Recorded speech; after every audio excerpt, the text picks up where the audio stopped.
Saudações, camaradas! Na aula de hoje, iniciando o nosso módulo sobre relações do nosso curso, vamos falar sobre o par ordenado e a representação gráfica. O livro-texto utilizado é o Fundamentos de Matemática Elementar, volume 1, e como sempre, todas as referências, citações e notas estão todas na descrição do vídeo. Lembrando que essa aula faz parte do nosso curso Funções 1, Relações e Introdução às Funções, com teoria e exercícios resolvidos. Nesse curso a gente vê aqui tanto a teoria quanto alguns exercícios resolvidos referentes a cada tópico estudado.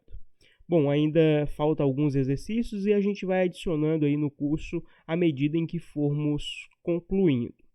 Bom, é isso. O link do curso vai estar disponível na descrição e num primeiro comentário fixado para aqueles que tiverem interesse. Chamamos de par todo o conjunto formado por dois elementos. Por exemplo, o conjunto formado pelos elementos 1 e 3, o conjunto formado pelos elementos 2 e menos 3, ou o conjunto formado pelos elementos A, B, representam um par.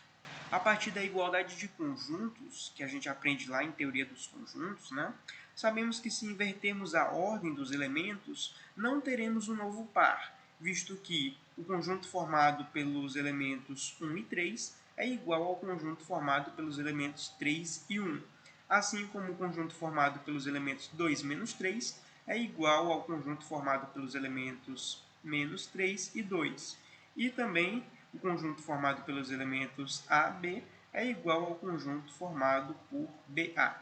Em alguns casos, é preciso distinguir dois pares pela ordem de elementos. Por exemplo, vejamos o sistema de equações. X mais y é igual a 3 e x menos y é igual a 1. Bom, podemos passar o y na primeira equação para o outro lado, teremos então que x é igual a 3 menos y. Vamos então substituir o valor de x na equação x menos y igual a 1. Teremos então que, entre parênteses, 3 menos y, fecha parênteses, menos y vai ser igual a 1. Ou seja, 3 menos 2y vai ser igual a 1.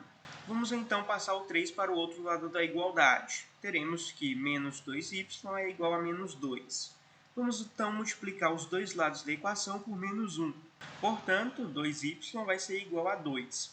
E passando 2 para o outro lado da igualdade, como está multiplicando, vai passar dividindo, y vai ser igual a 2 sobre 2, que é igual a 1.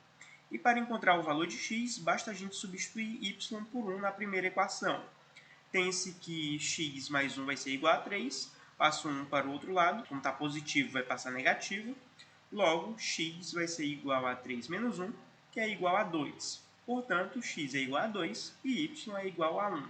Perceba que se colocássemos x igual a 1 e y igual a 2, essa não seria a solução do nosso sistema de equações. Portanto, se fosse representar essa solução em um conjunto, teríamos que o conjunto formado pelos elementos 2 e 1 é a solução. O x representaria o primeiro valor e o y representaria o segundo. Já o conjunto formado pelos elementos 1 e 2 não seria a solução para o nosso sistema de equações. Mas então vocês podem perguntar, mas e os conjuntos formados pelos elementos 2 e 1 e o conjunto formado pelos elementos 1 e 2 não são iguais? Porque um deles é a solução e o outro não. E de fato, e é justamente por isso que dizemos que a solução é um par ordenado, 2 e 1, em que, de fato, o primeiro elemento, no caso o número 2, representa a incógnita x, e o segundo elemento, no caso o número 1, representa a incógnita y. Perceba então que a solução correta do nosso sistema de equações é o par ordenado 2 e 1. Vamos usar então a noção de par ordenado como um conceito primitivo. Vamos considerar que para cada elemento A e que para cada elemento B existe um terceiro elemento, o par ordenado AB.